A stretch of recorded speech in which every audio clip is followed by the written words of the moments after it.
I guess congratulations are in order. How easy was the decision for you? It was very easy. I grew up playing basketball, wanting to be a 36er since I grew up here in Adelaide.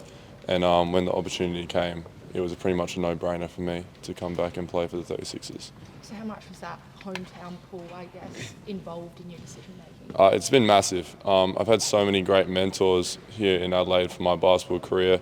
And just watching the 36ers, Daniel Johnson, Isaac Humphries, other bigs that have played here, that's who I wanted to be as a basketball player. So, it was a dream come true. Can you take me through some of those mentors that you did have here? Jason Williams, who also played for the 36ers, who coached me at Sturt a lot. Andrew Jenke, Tony Casella, lots of guys to mention. Just a lot of great influences who put a lot of support in me as a kid and showed me the way in basketball. What were the friends and family's reaction like when you told them? I surprised my friends. That was awesome. They've always been a massive support, and mum and dad have just been a fantastic support throughout my whole basketball career. And it was great when I was in America and able to FaceTime them and say that I've committed to the 36ers and just share that moment with them. What were the conversations like with Scott and Ness? Me and Scott have known each other for quite a long time, just part of the Adelaide basketball world. And Scotty and I are just very honest with each other. And when he said when my college season was done that this is something that we were going to look at, we just kept that honest and great relationship. And so it was very easy to put my trust in him as a coach and come play here. How much experience did you get, obviously being in that college system for a few years, and how crucial was that in your development to coming back here? Yeah, I would say you have to make a big jump from juniors to college. And, my freshman year, you hit that freshman wall where you're sort of looking at how do I get better? I'm putting in all this work. And just spending 3 years there, I think, was really great for me. And now it's fantastic for me to learn behind Isaac Humphries, the best big in the NBL, and just let him, be a mentor for me and just see how he operates as a professional. Was it difficult to get used to that college level and kind of acclimatise to kind of the pace and that sort of thing? Yeah, it was, especially just being away from home. I'd never been away from home before, but I sort of just got lost in the work. Loved to get in the gym late at night, and had a lot of coaches supporting me there as well. So it's just putting in the hard work and you'll see the results. Was there a big welcome brigade when you got back to town? Yeah, I was back here for a wedding 2 weeks ago and people sort of suspected something was up. But when I came back, I got to see my nana at the airport and my mum and dad at the airport, and it was a great moment just seeing them in person, knowing that there was no return flight to America this time. How much interest did you get from AFL clubs, and how hard was that to sort of knock back in the end and choose basketball? Yeah, there was interest from around the States. Being a basketball player growing up, I think it was a pretty easy decision in the end. When footy came back and that opportunity presented itself, I just think, I looked at it, but I think basketball is really what I've always wanted to do.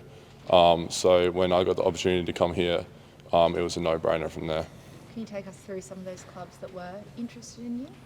Well, being from Adelaide, I had the Adelaide clubs, and just the way the seasons sort of lined up, it was a bit of a weird time for recruitment. So, I sort of kept the honest conversation of I was, pursuing basketball as well. And just me having more of a basketball background, I think it was, a much more rational decision for me to stay true to my work and what I put in for the last few years in America. And especially since this was the dream, to be an Adelaide 36er. Were the offers tempting?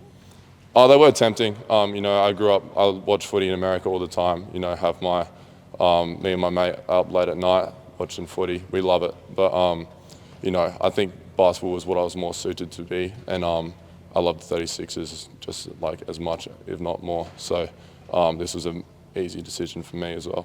How deep did those kind of conversations go with the Adelaide clubs? Were they sort of thinking you could come and train with them for the remainder of the season, then possibly see where it goes? Yeah, we had those conversations. It was pretty early in the process, but both those clubs were fantastic in their recruitment, and I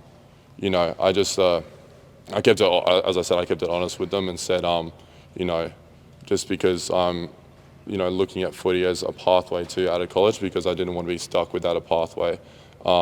That I'm also very much looking at basketball, and my great relationship with Scott and Matt, I think I was pursuing it, but I was always heading in this direction.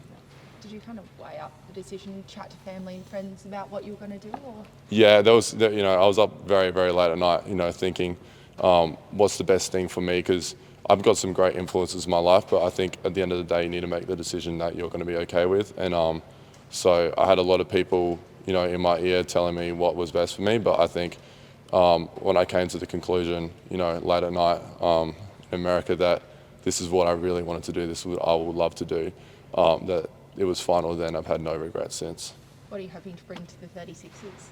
I'm hoping to, bring some shooting, bring some athleticism, bring some passion, and just passion for the city. All about this team. I just want to be a club man, and I've always gone for the 36ers, always wanted to be here. So just bring that passion as well. And with the youth on the team, really just trying to be a sponge and learn from Isaac and Dejan Vasiljevic and everyone on the team that's had NBL experience, because that's the jump I need to make now from college to NBL. And how keen are you to run out at the Adelaide Entertainment Centre in front of friends and family and light it up? Oh, well, it's going to be a bit emotional for me for the first time. I had a taste of it in year 11 when I was a training player, just, being around the club, trying to pick up some experience there. And I saw the guys run out one night to a Soda Entertainment Centre, and that's when I was sold. That's when I knew that's what I want to do. And so when I do that for the first home game this season, it will be a dream come true. And I'll try to keep the emotions in, but no, it's something I've always been looking forward to do one day. Crows or Portman? Oh, Crows, yeah. Hey Ben, can you tell us, have you modelled your game on anyone? Looking at your highlights, looked like a little bit of Luke Longley there, even Luke Shancher there. Any names that sort of you looked at? Yeah, we go back as far as Luke Longley for sure, but more recently Jock Landau. Seeing how he developed in college, he came in as a freshman. Didn't get off to the strongest start per se, but then he put in the work as much as anyone else, and how his career has gone from here. Graduating from St. Mary's, playing in the NBL to playing in the NBA. Sort of that pathway of doing it the long way is how Australians seem to get there sometimes. So Jock Landau stretching the floor for his size, and just being a great guy as well. You hear great reviews about him as a character, so looking up to him.